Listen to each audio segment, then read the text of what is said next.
At this channel, we are dedicated to uncovering the truth and holding power to account. Your support makes this vital work possible. Please like this video and subscribe to help us continue our important mission. Thank you for watching. A familiar and dangerous specter has re-emerged, the far right. Cloaked in the guise of common sense and patriotism, figures like Nigel Farage and Tommy Robinson have weaponized grievance, using sophisticated propaganda to distract the working class from the real architects of their hardship, the billionaire class and corporate interests. The propaganda of Farage and the reform illusion. Nigel Farage has mastered the art of the permanent outsider, despite being a former commodities trader and career politician. His brand of politics relies on a specific type of propaganda, the Great Distraction. By framing every national struggle, from the collapse of the NHS to the housing crisis as a result of uncontrolled migration, Farage successfully shields the neoliberal policies he actually supports from public scrutiny. The reform movement is not a rebellion against the establishment. It is the ultimate expression of it. It seeks to further deregulate the economy, strip away workers' rights, and privatize the remnants of the state, all while pointing the finger at the most vulnerable members of society. The hypocrisy of the war hawks, the rhetoric of individuals like Tommy Robinson reveals the deep intellectual bankruptcy of the far right. There's a profound irony in praising military strikes on nations like Iran or supporting aggressive interventionism, while simultaneously campaigning against the arrival of refugees.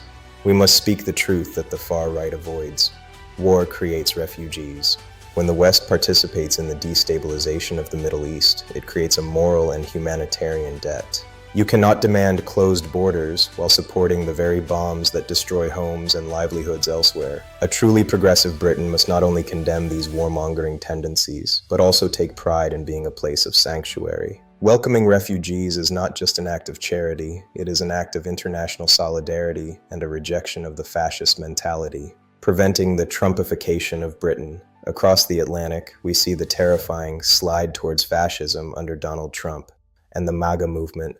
This brand of politics, characterized by the rejection of democratic norms, is currently being exported to the UK. We see it in the attacks on the woke judiciary, the attempts to curb the right to protest, and the aggression toward the BBC. To prevent the Trumpification of the British Isles, we must strengthen democratic institutions, ensure that no leader is above the law. Reject populist rhetoric, counter simple lies with complex truths about the economy. Build grassroots power. Politics must happen in community centers and picket lines, not just on X or GB News. Reclaiming politics from the billionaires.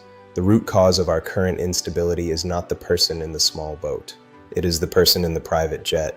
The UK's political system has been hijacked by a billionaire class. From offshore-funded think tanks in Tufton Street to corporate lobbying, our sovereignty has been sold.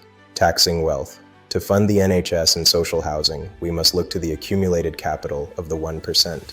Public ownership, taking back control of water, rail, and energy, is essential to lowering the cost of living. Media reform.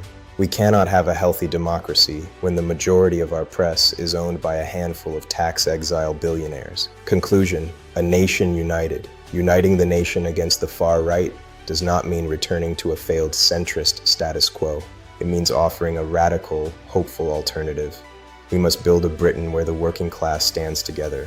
The fight against Farage and Robinson is not just a fight against hate, it is a fight for the future of our islands. By choosing solidarity over division and people over profit, we can ensure that the slide towards fascism stops here.